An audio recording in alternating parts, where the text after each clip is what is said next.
Everyone, आज के lecture में हम डिस्कस करेंगे कार्नोट इंजन। कार्नोट इंजन का मतलब क्या होता है? ये एक तरीके का हीट इंजन है, मतलब एक ये बोल सकते हैं कि डिवाइस है जो क्या करता है, कन्वर्ट करता है हीट एनर्जी को मैकेनिकल एनर्जी में। हीट एनर्जी जो भी डिवाइस है, ये मतलब कंप्लीट सिस्टम कैसे काम करेगा, हम सिस्टम को हीट प्रोवाइड करेंगे, वो उस हीट को यूज़ करके वर्क करेगा, देन जो भी आउटपुट हमें मिलेगी वो मैकेनिकल एनर्जी की फॉर्म में मिलेगी। ये यहाँ पर इंजन नहीं, यहाँ पर एनर्जी है। ओके, तो डेफिनेशन क्या लिखेंगे हम? सबसे पहले इसको हम डिफाइन करेंगे कि कार्नोट इंजन क्या होता है, उसके बाद इसकी कंस्ट्रक्शन, बिकॉज डिवाइस पढ़ रहे हैं तो जो भी डिवाइस है उसकी कंस्ट्रक्शन भी इम्पोर्टेंट है कि उसके अंदर क्या क्या इक्विपमेंट्स हैं। उसके बाद जो भी कंस्ट्रक्शन है, नेक्स्ट वर्किंग की वो काम कैसे कर रहा है, देन उसकी एफिशिएंसी। एफिशिएंसी का मतलब जितनी भी हम इनपुट देंगे, मतलब इनपुट हम क्या दे रहे हैं, हीट एनर्जी दे रहे हैं, तो वो कितनी यूटिलाइज करता है उसको, मतलब कितनी इनपुट हमने दी है और कितनी आउटपुट मिलेगी, वो रिलेटेड है हमारा एफिशिएंसी से। तो जो भी कार्नोट इंजन है वो हम कितने स्टेप में पढ़ेंगे? First one definition, then construction, उसके बाद वर्किंग और उसकी एफिशिएंसी। ठीक है, तो जो भी डेफिनेशन थी, हीट एनर्जी को मैकेनिकल एनर्जी में कन्वर्ट करता है हीट इंजन। ये क्या होता है? It is a ideal engine. वैसे फिजिक्स में जो भी आइडियल इंजन है वो परफेक्टली नहीं होता है, मतलब ये बोल ही नहीं सकते हम कि वो आइडियल होगा। ठीक है, आइडियल का मतलब तो ये होता है कि जितनी भी हम इनपुट उसको दे रहे हैं, कंप्लीट मतलब जितनी इनपुट दी थी उतनी ही आउटपुट मिलेगी, उसके अकॉर्डिंग आउटपुट मिलेगी, लेकिन ये पॉसिबल नहीं होता, तो हम इसको आइडियल इंजन नहीं बोल सकते। आइडियल इंजन हम इसको कब बोल सकते हैं? सिंपली थ्योरेटिकल कंसिडरेशन पे बोल सकते हैं कि वो एक आइडियल इंजन होगा। और ये क्या होता है? रिवर्सिबल हीट इंजन होता है, जो भी काम करता है किसके बीच में? Cycle of operation. Cycle of operation हम इसकी वर्किंग में डिस्कस करेंगे। सबसे पहले क्या है, जो भी आपका सिस्टम है, मतलब जो भी डिवाइस है, उसकी कंस्ट्रक्शन है। कंस्ट्रक्शन के अंदर क्या है? सबसे पहला है सिलेंडर। सिलेंडर है, सिलेंडर के अंदर क्या है? ये नॉन कंडक्टिंग साइड से बनाया है हमने, और जो भी बेस है उसका वो कंडक्टिंग है, यानी कि यहाँ पर perfectly non conducting and weightless and frictionless piston fit किया हमने सिलेंडर के अंदर। ओके, जो भी सिलेंडर है उसके अंदर क्या डाला है हमने? परफेक्ट गैस डाली है, वो भी एज ए वर्किंग सब्सटेंस। मतलब जब भी हम सिस्टम को हीट प्रोवाइड करेंगे तो वो हम हीट किसको प्रोवाइड कर रहे हैं? वो हीट हम एक परफेक्ट गैस को प्रोवाइड कर रहे हैं। क्यों? क्योंकि जो भी सिलेंडर है उसके अंदर हमने क्या डालनी है? गैस डालनी है। और जो भी सिलेंडर है आपका वो इस तरीके से है। सिलेंडर वैसे कैसे बनाते हैं? हम इस तरीके से बोल सकते हैं कि हमने सिलेंडर बनाया है, और ये सिलेंडर इस तरीके से बनाया है कि जो इसकी साइड है वो इसकी नॉन कंडक्टिंग है, मतलब जब भी हम इसको हीट प्रोवाइड करेंगे, जो भी इसके अंदर गैस है उसको हीट प्रोवाइड करेंगे। गैस मतलब यहाँ पर हमारा सिस्टम से है, तो जब भी हम इसको हीट देंगे तो हीट इसकी नॉन कंडक्टिंग साइड का मतलब है जो भी हीट है इसकी जो साइड्स हैं उससे ट्रांसफर नहीं हो सकती, वो जितनी हम देंगे उतनी ही रहेगी। और जो भी बेस है वो उसका कंडक्टिंग रखा है हमने, ये हम अभी देखेंगे कि ये हमने क्यों रखा है नेक्स्ट स्टेप के अंदर। जो भी सोर्स है आपका, सोर्स में क्या है? ये एक रिजर्वायर है हीट का, मतलब एक हीट का पूरा समुद्र है। ठीक है, इसके अंदर क्या होता है? इसको हमने टेम्परेचर फिक्स करके रखा है। टेम्परेचर कितना है? T1 है। ओके, यहाँ पर infinite thermal capacity of heat, मतलब बहुत ज़्यादा हीट है। जो भी सोर्स है उससे हम क्या कर सकते हैं? हीट हम जितनी मर्जी ले सकते हैं, बिकॉज हमने स्टार्टिंग में बोला है कि हम क्या कर रहे हैं? कन्वर्ट कर रहे हैं हीट एनर्जी को मैकेनिकल एनर्जी में। जो भी हीट हम प्रोवाइड करवाएंगे सिस्टम को, उसके लिए हमारे पास सोर्स भी होना चाहिए कि हम कहाँ से लेके आ रहे हैं हीट को। तो वो हीट जो है वो सोर्स से आ रही है, बिकॉज जो भी सोर्स है उसके अंदर इनफाइनाइट कैपेसिटी है हीट को रखने की, और वो टेम्परेचर उसका हमने फिक्स रखा है, दैट इज T1। T1 आप कुछ भी ले सकते हैं, 220 केल्विन, 330, एक फिक्स रखना है ये हमें। उसके बाद क्या है? उसके बाद आपका सिंक है। सिंक का मतलब क्या होता है, ये भी अनदर रिजर्वायर ऑफ हीट है। इसके अंदर मतलब नॉर्मली जो भी वर्किंग है वो किस तरीके से होती है, ये हमारा सोर्स होता है। ओके, सोर्स क्या करेगा, मतलब सोर्स से हमने हीट लिया, वर्किंग सब्सटेंस का मतलब है यहाँ पर जो है वो गैस है, उस गैस को हमने हीट दी। जितनी भी हीट वर्किंग सब्सटेंस में यूटिलाइज होगी, जो भी बाकी की बचगी, मतलब सपोज यहाँ पर हमने 10 जूल, सिंपल ये तो बहुत छोटी सी है, अगर ले रहे हैं तो सपोज यहाँ पर 8 जूल जो है वो वर्किंग सब्सटेंस में यूज होगी, तो जो 2 जूल बचेगी वो कहाँ पर आएगी, T2 में आएगी, और T2 को क्या बोलते हैं, सिंक बोलते हैं। ठीक है, मतलब यहाँ पर बची हुई जो भी हीट है वो आती है, मतलब कंप्लीट जो भी हीट है वो यूज नहीं होती। ओके, नेक्स्ट क्या है, इंसुलेटिंग स्टैंड है।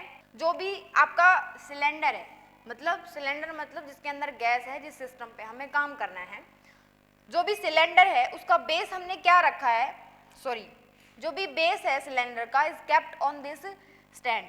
जो भी हमने स्टार्टिंग में बोला था कि जो भी आपका सिलेंडर है उसका जो बेस है वो कंडक्टिंग है, उसका बेस क्या है, कंडक्टिंग है, वहाँ से जो है वो हीट ट्रांसफर हो सकती है। अगर हम बेस को कंडक्टिंग नहीं रखेंगे तो हम जो भी हीट है उसको कैसे प्रोवाइड करवाएंगे सिस्टम को, तो बेस हमने कंडक्टिंग रखा है, लेकिन कंडक्टिंग रखा है वो भी कंडक्टिंग कैसे रखेंगे, हम उसको स्टैंड के ऊपर रखेंगे ताकि जो भी सिलेंडर है वो क्या हो जाए, इंसुलेटेड हो जाए। इंसुलेटेड मतलब उसके अंदर से हीट ना तो एंटर कर सके और ना ही बाहर जा सके, और जो भी वर्किंग सब्सटेंस है वो कौन से ऑपरेशन पे काम कर सके, एडियाबैटिक पे। ये जो भी सिलेंडर है बेस से उसको हम हटा भी सकते हैं, उसको हम अटैच भी कर सकते हैं, इसलिए हमने यहाँ पर इसको क्या रखा है, इसके स्टैंड के ऊपर रखा है, इजीली हम वर्क कर सकते हैं इसके ऊपर। ठीक है, ये था आपका कंस्ट्रक्शन। इसके बाद क्या है, इसके बाद आपकी वर्किंग है। जो भी कंस्ट्रक्शन थी, कंस्ट्रक्शन में हमने क्या पढ़ा, source, working substance and sink. And जो भी वर्किंग सब्सटेंस के अंदर क्या है, गैस है, जो भी गैस है वो किसके अंदर है, सिलेंडर के अंदर है, और जो भी उसकी जो बेस था वो किसके कांटेक्ट में था, मतलब वो कंडक्टिंग था, जो भी बेस था, और जो उसकी साइड थी वो नॉन कंडक्टिंग थी। उसके बाद जो भी वर्किंग है आपकी, वर्किंग के अंदर हम क्या पढ़ेंगे कि जो भी हीट इंजन है, जो भी हम डिवाइस ले रहे हैं, जो भी पढ़ रहे हैं, उसके अंदर क्या कुछ किस तरीके से हो रहा है, मतलब जो भी हीट प्रोवाइड करेंगे हम सिस्टम को वो कैसे यूटिलाइज हो रही है। ओके, तो जब भी हम एग्जाम के अंदर वर्किंग को डिस्कस करेंगे तो हमने यहाँ पर सिर्फ डिफ्रेंशिएट करने के लिए अलग अलग से लिखे हैं पॉइंट्स 1 2 3 4, और लेकिन जब भी हम एग्जाम में लिखेंगे तो एग्जाम में हम फर्स्ट स्टेप, सेकंड, थर्ड ऐसे लिखेंगे, 1 बाय 1 करके, ऐसे डिफ्रेंशिएट करके नहीं लिखेंगे। और डायग्राम कौन सा बनाना है, जो भी ये डायग्राम बनाना है हमें, ये हम +1 में भी पढ़ चुके हैं, और एक ये डायग्राम बनाना है, ये डायग्राम मोस्ट इम्पोर्टेंट है जो भी हम अभी डिस्कस करेंगे। तो वर्किंग में जो भी आपकी गैस है, मतलब जिस सिस्टम के ऊपर आपको काम करना है वो कितनी है, हमने 1 मोल ऑफ गैस ली है। ठीक है, 1 मोल ऑफ गैस में जो भी बेस है आपका सिलेंडर का वो हमने किसके कांटेक्ट में रखा है, T1 टेम्परेचर के कांटेक्ट में। मतलब सपोज हम क्या कहना चाह रहे हैं कि जो भी सिलेंडर है आपका, मतलब जो भी सिस्टम है वो हमने कितने टेम्परेचर पे रखा है, T1 टेम्परेचर पे। मतलब अगर ये वर्किंग सब्सटेंस है तो इसको हमने, इसका जो टेम्परेचर है वो हमने कितना रखा है, T1 रखा है। ये T1 आपका फिक्स होता है, हम यहाँ पर इन केल्विन कोई भी वैल्यू फिक्स कर सकते हैं टेम्परेचर की। ठीक है, अब बिकॉज जो भी 1 मोल ऑफ गैस है और जो भी सिलेंडर है वो T1 के कांटेक्ट में है, मतलब वो टेम्परेचर है उसका कुछ, तो जो आपकी गैस है वो क्या करेगी, एक्सपेंड करेगी V1 से V2 तक। अब एक्सपेंड करने का यहाँ पर क्या मतलब है, ये जो पॉइंट है, जब भी एक्सपेंशन की बात होगी, सपोज उसकी वॉल्यूम स्टार्टिंग में हम जो भी वर्किंग सब्सटेंस है उसकी वॉल्यूम V1 थी, तो V2 वॉल्यूम कब होती है, जब उसको हम हीट जो है प्रोवाइड करते हैं, उसकी थर्मल एनर्जी इंक्रीज होती है, तो जो वॉल्यूम है उसकी इंक्रीज हो जाती है, मतलब इंटरनल एनर्जी एक तरीके से इंक्रीज हो जाती है। अब यहाँ पर जो भी गैस है स्टार्टिंग में, ये जो पॉइंट है इसको हम A नाम दे रहे हैं, इस पॉइंट को B, इसको C और इसको D। जो भी आपका ए बी पॉइंट डिस्कस कर रहे हैं हम, कर्व ए बी डिस्कस कर रहे हैं, और ए बी को हम क्या बोलते हैं, ए बी को हम बोलते हैं आइसोथर्मल एक्सपेंशन। जो भी आपका फर्स्ट पॉइंट हमने यहाँ पर लिखा है उसको क्या बोला जाता है, आइसोथर्मल एक्सपेंशन बोला जाता है। उसको ऐसा क्यों बोला जाता है, बिकॉज जो भी गैस है वो आपकी एक्सपेंड होती है V1 से V2 तक। अब कैसे एक्सपेंड हो रही है गैस, अब यहाँ पर वॉल्यूम, ये जो स्केल है वो वॉल्यूम का है और ये जो स्केल है वो प्रेशर का है। वॉल्यूम इंक्रीज होने का मतलब है यहाँ पर वॉल्यूम, यहाँ पर इतनी वॉल्यूम थी, अब वो वॉल्यूम क्या होगी, V2 होगी, यहाँ पर आ गई वॉल्यूम, मतलब वॉल्यूम की वैल्यू आपकी क्या हो रही है, इंक्रीज हो रही है। कैसे इंक्रीज हो रही है वैल्यू, जैसे ये जो पॉइंट है वो B पॉइंट है, ऐसे करके। अब सपोज यहाँ पर वॉल्यूम V1 थी, ये जो पॉइंट है वो V1 का है, वॉल्यूम तो इस तरीके से इंक्रीज हो रही है ना। और जब भी B पॉइंट की बात करेंगे, एक तो हम V1 की बात करें, यहाँ पर वॉल्यूम कम है और जो B पॉइंट है उस पर ऐसे इंक्रीज हो रही है, तो ये वैल्यू क्या होगी हमारी, इंक्रीज होगी। अब जो भी गैस है एक्सपेंड होगी V1 से V2 तक। टेम्परेचर क्या है आपका, कांस्टेंट है, और जब भी टेम्परेचर आपका कांस्टेंट होता है तो उसको हम आइसोथर्मल बोलते हैं। तो इसीलिए जो भी फर्स्ट पॉइंट है, फर्स्ट पॉइंट को हमने बोला है आइसोथर्मल, और गैस एक्सपेंड हो रही है इसीलिए हमने उसको क्या बोला है, एक्सपेंशन। तो जो भी आपका फर्स्ट पॉइंट है उसका नाम हम ये भी लिख सकते हैं। हम फर्स्ट पॉइंट लिखने की बजाय हम यही लिखेंगे कि हम डिस्कस कर रहे हैं ए बी कर्व को, और ए बी कर्व क्या है आपका, आइसोथर्मल एक्सपेंशन। ठीक है, अब यहाँ पर लिखा भी है हमने कि आइसोथर्मल एक्सपेंशन है। अब क्या होगा, वर्क डन, जो भी गैस है वो क्या करेगी, वर्क डन करेगी। गैस के ऊपर काम नहीं हो रहा है, जो गैस है वो खुद काम कर रही है। तो जो भी वर्क डन है, मतलब वो कितना वर्क डन करेगी, हम उसको कैसे निकालेंगे। हमें पता है कि जो भी वर्क डन होता है उसका फॉर्मूला क्या होता है, P इंटू डी वी, ये हम ऑलरेडी पढ़ चुके हैं, ये फॉर्मूला होता है। अब जो भी गैस है वो कहाँ से कहाँ एक्सपेंड हो रही है, जो भी चेंज है वो किसके अंदर हो रहा है, सिर्फ वॉल्यूम के अंदर चेंज हो रहा है। जो भी टेम्परेचर आपका फर्स्ट पॉइंट में, वो टेम्परेचर आपका फिक्स है, T1 टेम्परेचर।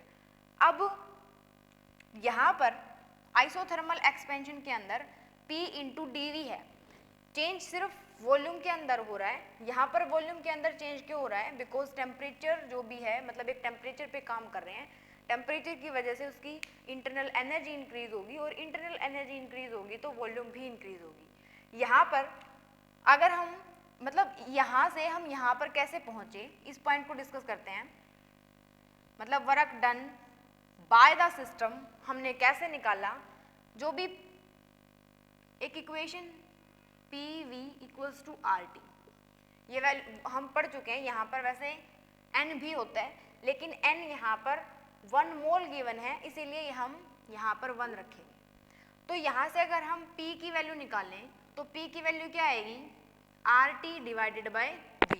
जब वो इसको हम यहाँ पुट करते हैं, मतलब RT डिवाइडेड बाय V को,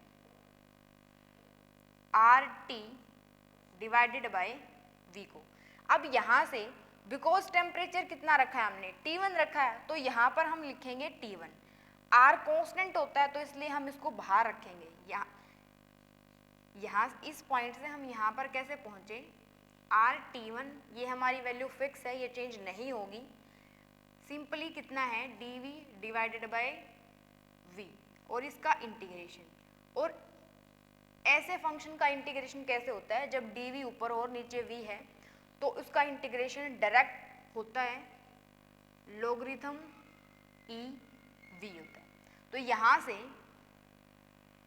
जब भी हम RT1 को लिखेंगे, अपर लिमिट, अब इंटीग्रेशन हो गया हमारा, अब हमें सिंपल क्या करना है, अपर limit minus lower limit, V2 minus V1, तो अपर लिमिट माइनस लोअर लिमिट, हम यहाँ पर इस स्टेप पे पहुँच गए। ठीक है, तो आपका फर्स्ट पॉइंट था आइसोथर्मल एक्सपेंशन। ठीक है, सेकंड पॉइंट के अंदर क्या है, अब हमने क्या कर दिया, जो भी सिलेंडर है उसको रिमूव कर दिया सोर्स से। ठीक है, जो और किसके ऊपर रख दिया, इंसुलेटिंग स्टैंड के ऊपर रख दिया। जो भी अब क्या होगा सेकंड स्टेप के अंदर, सेकंड स्टेप का मतलब ये है कि हम अब यहाँ पर हैं, अब हम यहाँ पर हैं। यहाँ पर होने का मतलब क्या है, अब इन्होंने जो भी सोर्स है, इंसुलेटिंग जो भी स्टैंड था उसको सोर्स से हटा दिया। सोर्स से हटाने का मतलब ये यहाँ पर ये है कि जितना टेम्परेचर स्टार्टिंग में था, मतलब स्टार्टिंग में हम T1 टेम्परेचर लेके चले थे, अब सोर्स को हटा दिया जो कि T1 टेम्परेचर पे था, तो यहाँ पर टेम्परेचर में भी डिक्रीज हो सकता है बिकॉज यहाँ पर सिलेंडर जो है वो, मतलब सोर्स यहाँ पर हमने रिमूव कर दिया सिलेंडर से। तो यहाँ पर क्या होगा, अब हम पॉइंट डिस्कस कर रहे हैं बी और सी। बी सी पॉइंट को हम क्या बोलते हैं, इसको हम बोलते हैं एडियाबैटिक एक्सपेंशन। एक्सपेंशन तो इसके अंदर भी होगा बिकॉज बेशक हमने वहाँ से उसको हटा दिया, टेम्परेचर T1 पर वो नहीं है, लेकिन जो भी गैस थी जितना उसने टेम्परेचर एक्वायर करना था वो कर चुकी है। अब वो कैसे काम करेगी, वो इस तरीके से काम करेगी। अब इस पॉइंट को डिस्कस कर रहे हैं। यहाँ पर जो भी आपका इंसुलेटिंग स्टैंड पर रखा है हमने सिलेंडर को, प्रेशर जो है वो वर्किंग सब्सटेंस के ऊपर कितना रिड्यूस हो जाएगा, P2 से P3। यहाँ पर भी प्रेशर कितना डिक्रीज हो रहा था P1 से लेकर P2 तक।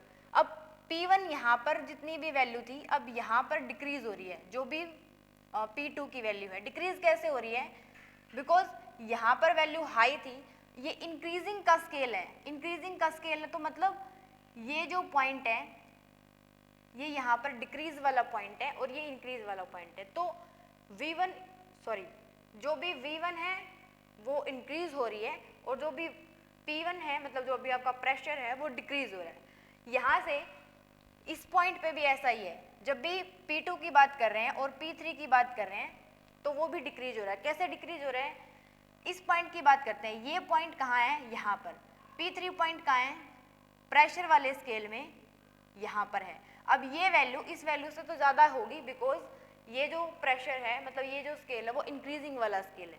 तो प्रेशर कितना डिक्रीज हो गया, P2 से लेकर P3 रिड्यूस हो गया। और जो भी अगर प्रेशर रिड्यूस होगा तो गैस क्या करेगी, एक्सपेंड करेगी। ये हम कैसे बोल रहे हैं कि अगर हम प्रेशर जो है वो डिक्रीज हो रहा है तो वॉल्यूम इंक्रीज होती है, ये हम बॉयल्स लॉ से बोलते हैं जो हम पहले पढ़ चुके हैं।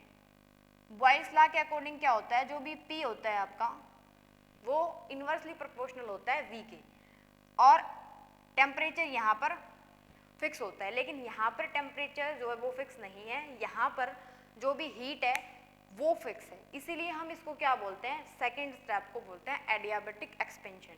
एक्सपेंशन क्यों बोल रहे हैं, बिकॉज वॉल्यूम जो है वो एक्सपेंड हो रही है, ठीक है।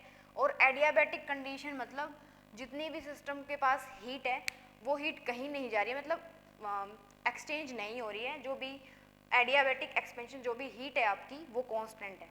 यहाँ पर टेम्परेचर कांस्टेंट नहीं है, यहाँ पर जो भी आपकी हीट है वो कांस्टेंट है। इसीलिए हम इसको क्या बोल रहे हैं कि ये एडियाबैटिक कंडीशन है। जो भी अब क्या होगा, जितनी भी हीट गैस के पास है उसको लेकर जो गैस है वो वर्क डन करेगी इस ऑपरेशन के ड्यूरेशन में, तो जो भी इंटरनल एनर्जी है आपकी वो क्या हो जाएगी, डिक्रीज हो जाएगी। बिकॉज एडियाबैटिक एक्सपेंशन है, जो भी हीट चेंज नहीं हो रही है, मे भी टेम्परेचर डिक्रीज हो सकता है, और टेम्परेचर डिक्रीज होगा तो जो भी इंटरनल एनर्जी है वो डिक्रीज हो जाएगी। और वो उसका टेम्परेचर कितना होगा, मतलब टेम्परेचर अगर डिक्रीज होने वाला, जब टेम्परेचर डिक्रीज होगा T1 से डिक्रीज हो रहा है टेम्परेचर, तो उस वैल्यू को हम अलग से नाम दे रहे हैं, वो उसका नाम क्या है, T2। यहाँ पर वैल्यू डिफाइन नहीं है, सिंपल इतना है टेम्परेचर बिकॉज डिक्रीज हो गया था तो इसलिए हमने उसको क्या बोल दिया, T2। अब हम ये जो T2 टेम्परेचर है, जो डिक्रीज टेम्परेचर है, अब हम इस पॉइंट पे बात कर रहे हैं।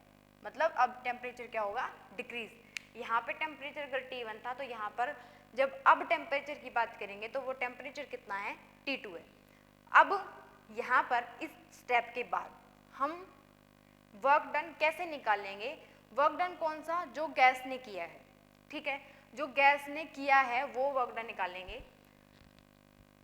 सिंपली इसको भी हम उसी तरीके से निकालते हैं जो भी P इंटू dV होता है उस फॉर्मूला से, लेकिन उस फॉर्मूला में और इस फॉर्मूला में यहाँ पर फ़र्क क्या है, यहाँ पर सिंपली आइसोथर्मल प्रोसेस था, टेम्परेचर कांस्टेंट था। यहाँ पर क्या कांस्टेंट है, हीट कांस्टेंट है। और जब भी एडियाबैटिक प्रोसेस की बात आती है, एडियाबैटिक प्रोसेस की, तो उसमें जो डेल Q है आपका वो कांस्टेंट होता है। अगर वो कांस्टेंट होता है तो जो भी आपका बॉयल्स लॉ है वो इस तरीके से मॉडिफाई हो जाता है। यहाँ पर जो ये लिखा है हमने, ये गामा क्या बता रहा है हमें, स्पेसिफिक हीट को बता रहा है। तो ये आपकी इक्वेशन है किसके लिए, एडियाबेटिक कंडीशन के लिए। अब यहाँ से जो भी गामा है, मतलब जब हम यहाँ पर P की वैल्यू को पुट कर रहे हैं, सिंपली हमारे पास यहाँ पर इस फॉर्मूला इसी तरीके का था, लेकिन जब P की वैल्यू को निकालेंगे, जैसे P गामा इक्वल्स टू, इसको हम कांस्टेंट मान रहे हैं, इसको हम सिंपली RT नहीं मान रहे, ये कंप्लीट कांस्टेंट है। तो जब P की वैल्यू को निकालेंगे तो वो कितनी आएगी, K V गामा नीचे आएगा। अब जब हम यहाँ पर इस वैल्यू को पुट कर रहे हैं, इसके बाद का स्टेप क्या है, इंटीग्रेशन का। तो ऐसे फंक्शन का इंटीग्रेशन हम कैसे करते हैं, इसको हम यहीं पे सेकंड पॉइंट के अंदर ही डिस्कस करेंगे।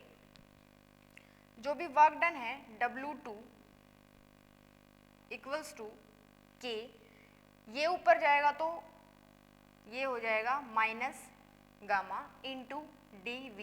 यहाँ पर जो वॉल्यूम है आपकी V1 से V2 नहीं, ये वॉल्यूम V2 से V3 इंक्रीज हो रही है। मतलब इंटीग्रेशन कहाँ से कहाँ करना है, V2 से V3। अब यहाँ से V2 से V3 जब इंटीग्रेशन करेंगे, इंटीग्रेशन कैसे करते हैं, पावर में +1 करके और वही पावर नीचे लिख के। अब यहाँ से हम इसको कैसे लिख सकते हैं, अपर लिमिट माइनस लोअर लिमिट करेंगे, फंक्शन सिर्फ इतना ही है हमारे पास, 1 माइनस गामा, इसको इस तरीके से लिख सकते हैं V2 minus V3, upper limit minus lower limit, तो K यहाँ पर V3 equals to 1 minus gamma divided by 1 gamma minus K V2 1 minus gamma.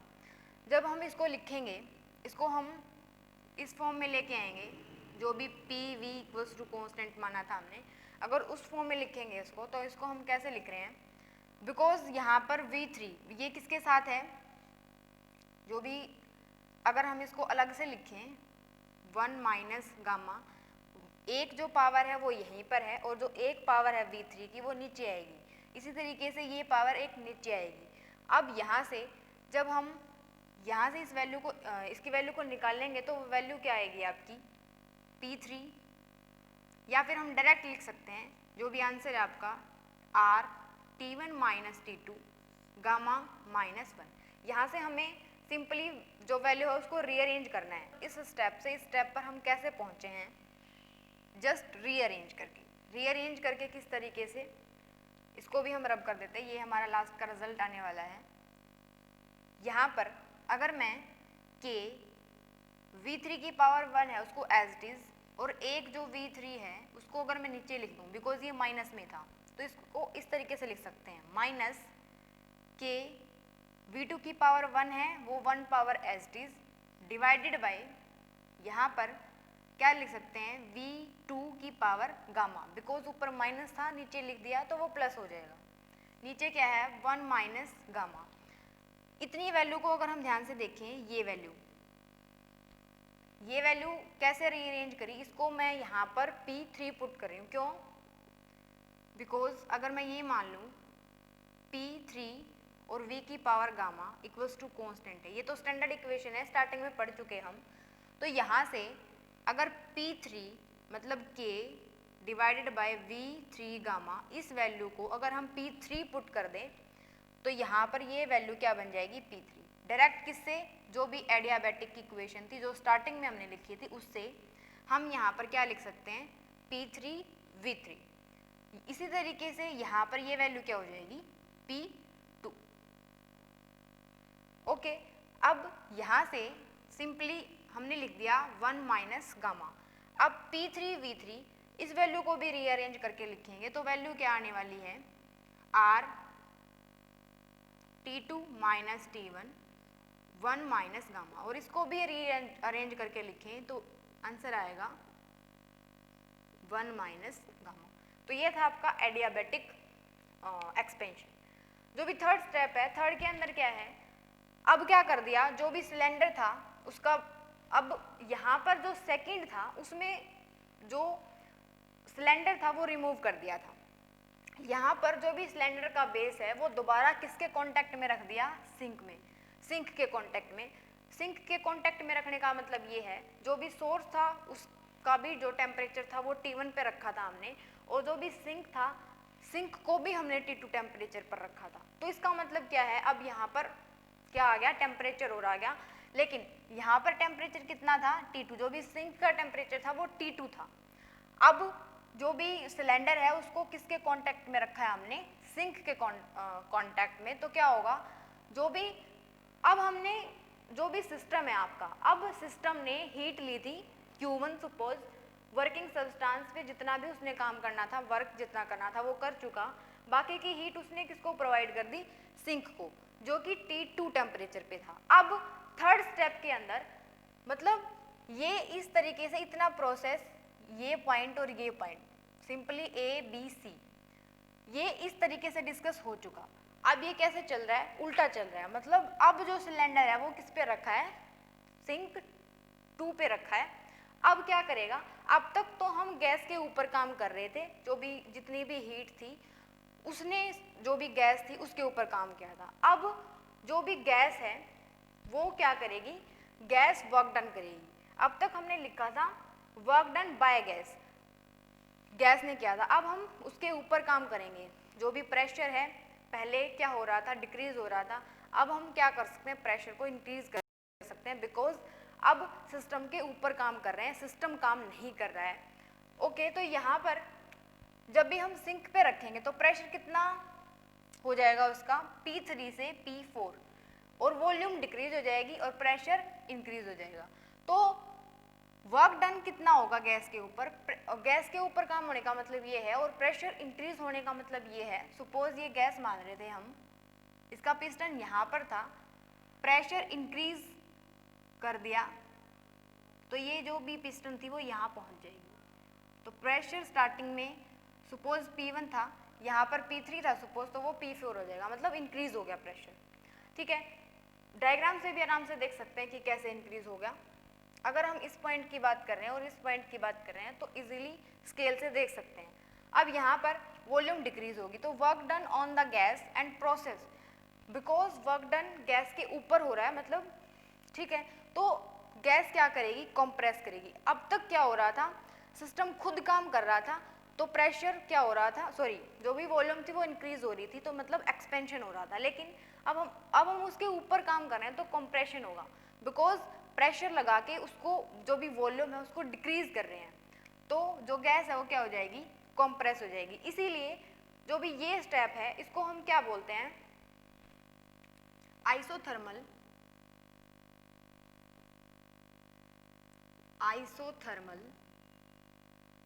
Compression.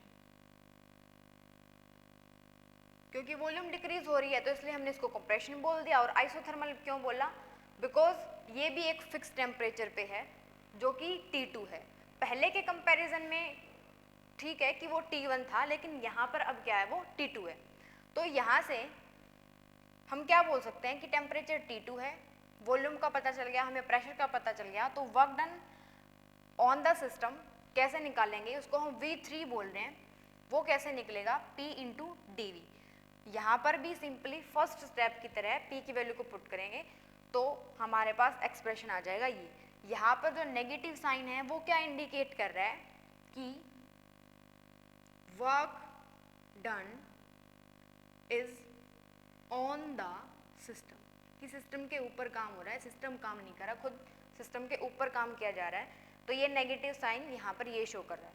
Okay, जो भी आपका फोर्थ पॉइंट है, first point similar to third point, because इसमें भी isothermal है, इसमें भी आइसोथर्मल है। सेकेंड पॉइंट और फोर्थ पॉइंट सिमिलर हैं, बिकॉज इसमें एडियाबेटिक है और इसमें भी एडियाबेटिक है। अब यहाँ से सिंक को भी हटा दिया, ठीक है, अब इसको भी इंसुलेटेड कर दिया कंप्लीट, जो भी हीट है वो कहीं नहीं जा सकती, जितनी भी हीट है वो कांस्टेंट रहेगी। तो यहाँ पर भी वॉल्यूम क्या हो जाएगी, डिक्रीज हो जाएगी, और वर्क डन दैट इज इसको बोलेंगे W4, क्योंकि ये फोर्थ पॉइंट है, और फोर्थ पॉइंट को क्या बोला जाता है, यहाँ पर हमने बोला था आइसोथर्मल कंप्रेशन, उसको हम क्या बोलेंगे, उसको हम बोलेंगे एडियाबैटिक कंप्रेशन। एडियाबैटिक कंप्रेशन, ये भी जो पॉइंट है वो सेकंड पॉइंट और थर्ड पॉइंट सिमिलर है। ओके, ये था आपका वर्किंग की काम कैसे कर रहा है। अब हम जो भी चारों पॉइंट हैं V1, V2, V3 और V4 टोटल वर्क डन निकालेंगे। तो टोटल वर्क डन क्या आएगा हमारे पास, सिंपली हमें दिखाई दे रहा है कि जो ये वैल्यू है और ये वैल्यू है वो कैंसिल आउट हो रही है, बिकॉज ये प्लस है ये माइनस है। तो सिंपल क्या बच गया, सिर्फ V1 और V3। तो इसको हमें जस्ट रीअरेंज करके लिखना है, बिकॉज हमें एफिशिएंसी का फॉर्मूला चाहिए। एफिशिएंसी मतलब ये आपका थर्ड पॉइंट था वर्किंग, बिकॉज इसको हम 4 पॉइंट में डिस्कस कर रहे हैं। फर्स्ट हमने definition, second construction, third working और जो फोर्थ है वो एफिशिएंसी पढ़ेंगे। तो एफिशिएंसी को कैसे निकालेंगे,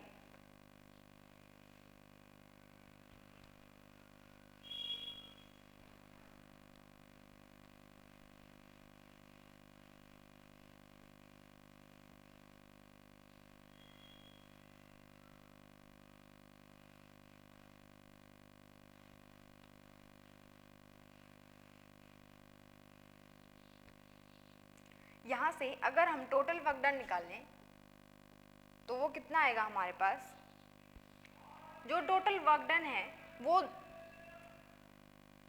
W1 plus W2 W3 plus W4 सबको ऐड करके निकालेंगे। जो भी सेकंड है फोर्थ है वो वैल्यू कैंसिल आउट होगी। तो क्या बच गया हमारे पास, RT1 T1 logarithm V2 minus V1 minus ये वाली value RT2 logarithm V3 minus V4। ये हम क्यों कर रहे हैं, ये हम total amount of work done निकालने के लिए कर रहे हैं। अब जब भी हम A पॉइंट की और जब भी हम B पॉइंट पर एट ए पॉइंट B और C, इन पॉइंट के ऊपर अगर हम रिलेशन देखें, जो भी रिलेशन था वो आपका क्या निकल के आएगा, टेम्परेचर कितना है T1 है, वॉल्यूम कितनी है V2 है, 1 माइनस गामा। जब भी P की और V की बात होती है तो यहाँ पर गामा होता है, यहाँ पर भी गामा जो है वो स्पेसिफिक हीट है। ये किससे रिलेटेड है, जो भी आपका एडियाबैटिक है उससे रिलेटेड है। इक्वल्स टू, ये वैल्यू किसके इक्वल होनी चाहिए, जो भी C पॉइंट पे टेम्परेचर कितना है T2, जिस तरीके से B पॉइंट पे T1 टेम्परेचर था C पॉइंट पे T2 टेम्परेचर है। तो T2 और वॉल्यूम कितनी है V3, 1 माइनस गामा। ये B पॉइंट और C पॉइंट हमने क्यों कंसिडर किए, इसके बाद हम A पॉइंट और D पॉइंट को कंसिडर करेंगे, बिकॉज यहाँ से हमें रीअरेंज करके जो भी V2 और V3 है उसकी फॉर्म को चेंज करना है। यहाँ से हम क्या लिखेंगे, अगर मैं T2 माइनस T1 की वैल्यू निकालूँ तो वो आएगी V3 minus V2 1 minus gamma.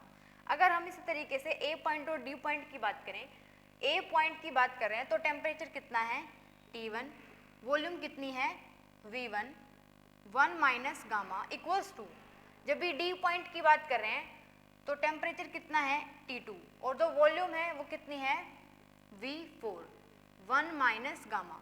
यहाँ से अगर मैं वैल्यू निकाल रही हूँ तो वैल्यू क्या आएगी, T2 माइनस T1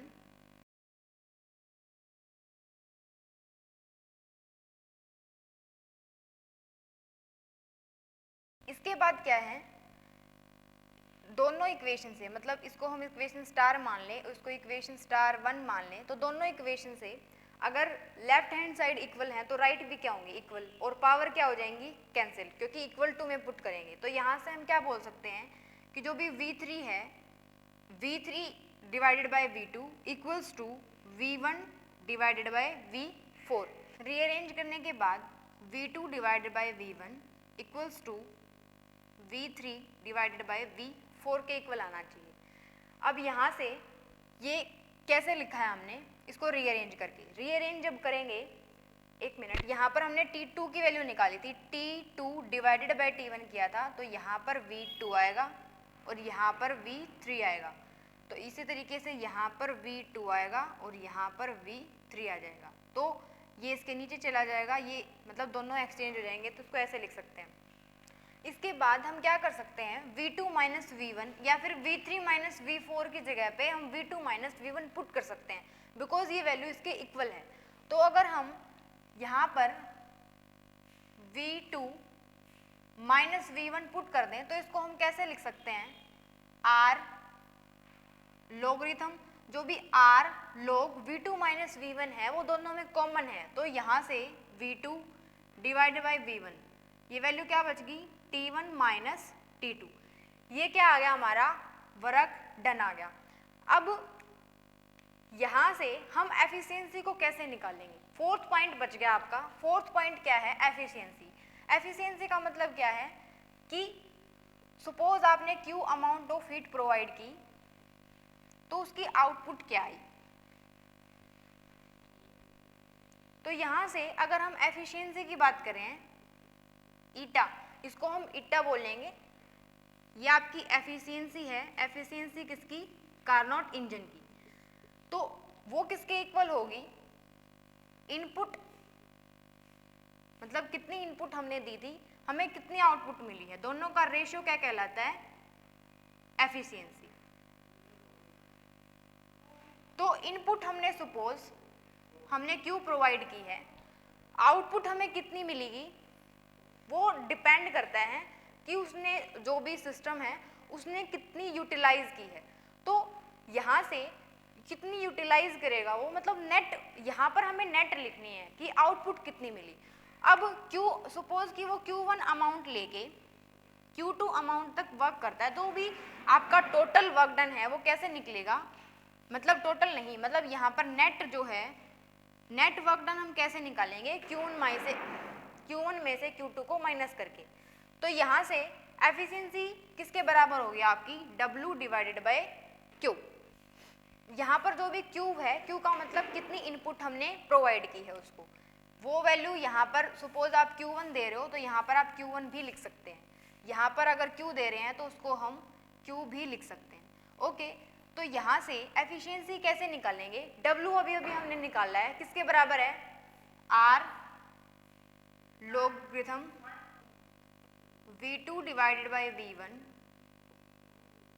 ब्रैकेट के अंदर ये, और Q1 की वैल्यू हमें ऑलरेडी पता है, वो क्या है, RT1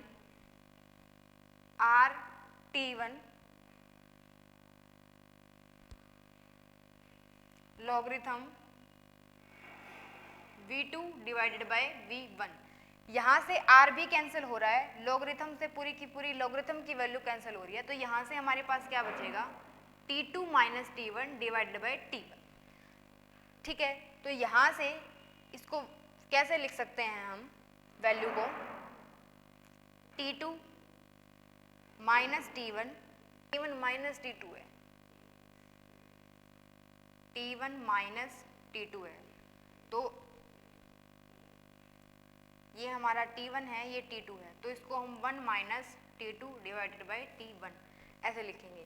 ये आपकी टोटल एफिशिएंसी, मतलब अभी एफिशिएंसी के फॉर्मूले को, जो भी आपका एफिशिएंसी का फॉर्मूला है, फाइनली हमारे पास कार्नोट इंजन का एक शॉर्ट फॉर्मूला आया, इतना कुछ डिस्कस करने के बाद। तो यहाँ से जो भी एफिशिएंसी है वो किसके बराबर है, 1 minus T2 divided by T1। मतलब यहाँ से हम क्या बोल सकते हैं कि जो भी एफिशिएंसी है आपकी, जो भी हमने Q1 माना, Q2 माना, वर्क सब्सटेंस माना, ठीक है, सोर्स, सिंक एक्सेट्रा, किसी भी वैल्यू पे एफिशिएंसी डिपेंड नहीं करती कार्नोट इंजन की, वो सिर्फ किस पे डिपेंड करती है कि टेम्परेचर T1 कितना था सोर्स का और टेम्परेचर T2 कितना था, सिर्फ इस बात पर डिपेंड करती है। अब यहाँ पर एक क्वेश्चन और आता है कि जो भी एफिशिएंसी है आपकी, एफिशिएंसी यहाँ पर 1 हो सकती है या नहीं हो सकती है, ये क्वेश्चन आता है। अब जो भी एफिशिएंसी है आपकी, एफिशिएंसी ऑलवेज लेस देन 1 मिलेगी, वो कभी भी ग्रेटर देन 1 नहीं मिलेगी, या फिर एफिशिएंसी कभी भी 1 नहीं हो सकती है। 1 होने का मतलब तो ये हो जाएगा कि जो भी T1 है, एफिशिएंसी के 1 होने के लिए क्या होगा, T1 और T2 को बराबर होना पड़ेगा, तभी एफिशिएंसी 1 आ सकती है।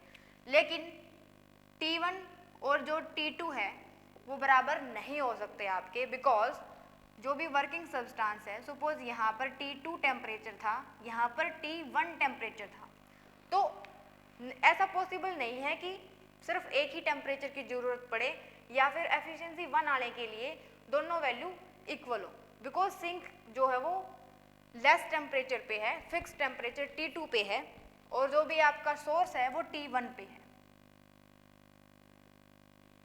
तो इसका मतलब तो ये हो जाएगा, अगर हम सिंक की वैल्यू को लगाए ही ना, तो इसका मतलब जितनी भी अमाउंट हमने प्रोवाइड की सिस्टम को, सपोज Q1 अमाउंट, तो उतनी पूरी की पूरी उसने यूटिलाइज कर ली ऐसा।